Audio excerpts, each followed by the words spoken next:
We hold these truths to be self-evident that all men are created equal, that they are endowed by their Creator with certain unalienable rights, that among these are life, liberty, and the pursuit of happiness, that to secure these rights, governments are instituted among men deriving their powers just from the consent of the governed, that whenever any form of government becomes destructive of these ends, it is the right of the people to alter or to abolish this and to institute a new government, laying its foundation on such principles and organizing its powers in such form as to them shall see most likely to affect their safety and happiness. ushistory.org.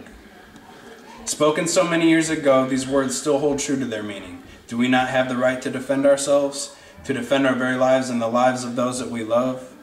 Should we not be able to meet force with force if our lives are threatened? Then why is it that the federal government and many anti-gun activists wish to strip us of our right to bear arms by introducing harsh gun control laws on its law-abiding citizens?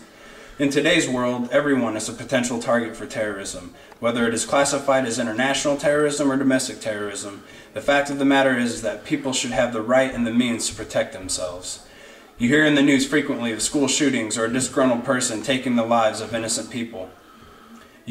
What if these innocent people were able to carry a concealed weapon? Would they not be better able to protect themselves from someone who hasn't any regard for human life? Being a combat veteran, I have witnessed this disregard for human life. I have seen the terror that evil people display towards the innocent. We as a united nation of people need to stand up for our right to legally bear arms. As law-abiding citizens, we need to stand against the abolition of right to carry firearms. We also need to be compliant with certain rules and guidelines of safety that go along with the right to carry. Understand that I do not wish to do away with all gun control laws, but rather come to a compromise that will not jeopardize our rights to protect life. Currently, there are 40 out of 50 states that offer the right to carry laws. This goes to show that it is possible for the remaining 10 states to compromise with its citizens in allowing the right to carry. Statistics illustrate that states with approved right to carry laws have shown substantial evidence in crime reduction. Keeping all of these points in mind, let us revert back to where our rights as citizens of the United States of America began. We, as citizens of the United States, have been given certain rights that are written laws of our Constitution. Among these written laws of our Constitution are the first 10 amendments titled the Bill of Rights. The Bill of Rights was a series of articles that were created in order to help ratify the Constitution itself. Proposed in 1789 in the First Congress of the United States, the Bill of Rights came into effect on December 15, 1791, archives.gov. In the midst of these articles is our Second Amendment, which states, "A well-regulated militia, being necessary to the security of the free state, the right of the people to keep and bear arms shall not be infringed," archives.gov. This written law clearly states that it is our right to keep and bear arms. Some have argued that the Second Amendment only applies to the state and not to the individual. In the 2008 case, D.C. v. Heller, the Supreme Court ruled that the Second Amendment protects the individual right to possess and carry weapons in case of confrontation. This meaning is strongly confirmed by the historical background of the Second Amendment, nraila.org. Not only is it our constitutional right, but we should be able to protect ourselves from being harmed. On October 16, 1991, at a McDonald's in Texas, 35-year-old George Nard drove his pickup truck through a window of the restaurant and began a 15-minute shooting rampage that would leave 24 people dead. Among the victims were the parents of Susanna Hupp, a former Republican for the Texas House of Representatives. Susanna was fortunate enough to survive. However, as stated in an interview that can be found on YouTube.com, she regrets the fact that she did not have her gun to carry on her. At that time in Texas, it was illegal to carry a concealed weapon. Instead, she was forced to leave it in her purse, located a mere 100 meters away in her car. If she was able to carry a concealed weapon on her possession, would it not have been possible for her to save some of the lives that were lost on that tragic day? Some may choose to put their faith in local law enforcement. The sad truth is that the local police aren't required by law to protect you. In Warren v. District of Columbia, 1981, the D.C. Court of Appeals ruled, official police personnel and the government employing them are not generally liable to victims or criminal acts for failure to provide adequate police protection. A government and its agents are under no general duty to provide public services such as police protection to any particular citizen. In Bowers v. DeVito, the Seventh Circuit Court of Appeals ruled there is no constitutional right to be protected by the state against being murdered by criminals or madmen, nraila.org. If the police aren't obligated to protect us, then shouldn't we have the right to be able to protect ourselves? Thankfully, we have a Second Amendment that gives us that right. There is a way to defend ourselves from senseless murderers, and I hope and propose a plan of compromise that will ensure us of the right to protect ourselves. I suggest that a plan be devised to allow states and all of their residents the right to carry concealed weapons. I understand that with the right to carry comes certain responsibilities that need to be addressed. I support the idea that only law-abiding citizens should be allowed to purchase and own weapons. I believe that anyone convicted of a felony as an adult or as a minor should not be allowed to purchase and own weapons.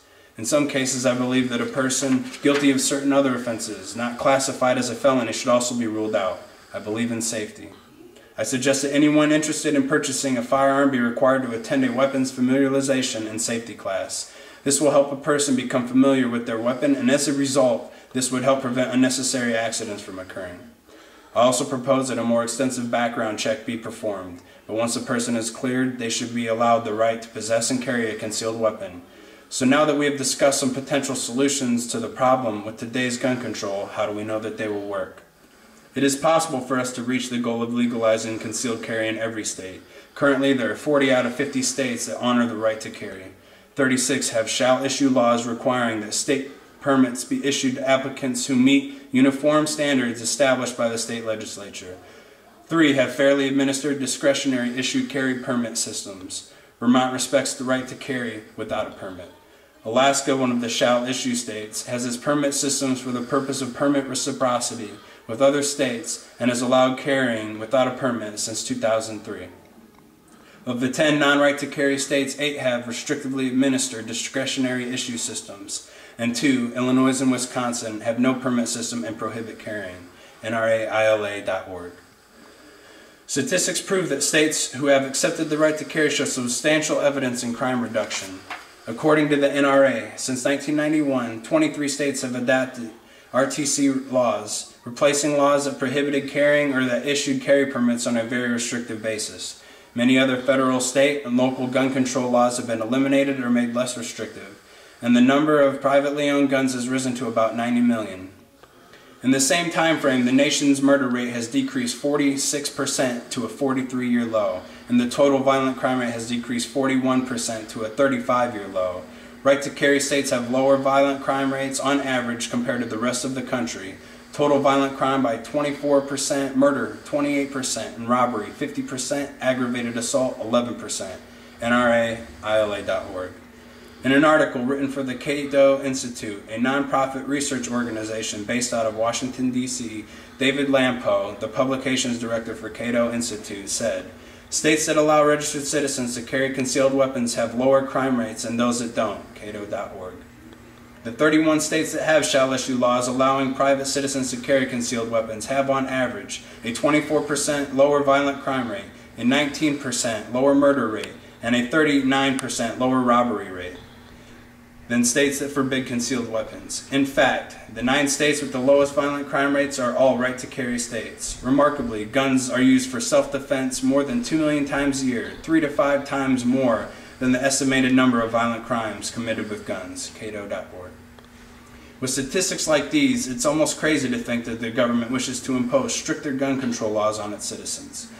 But it isn't just up to them to decide our fate in this long-heated debate, it is also up to us. Don't forget that it is our right to bear arms. It is written in our very own Constitution. Do not forget that it is our right to defend our precious lives. Understand that there is a way that we can bring compromise to this debate. The law-abiding citizens of this free nation own this right, and do not believe that it is impossible to overcome this barrier to our safety.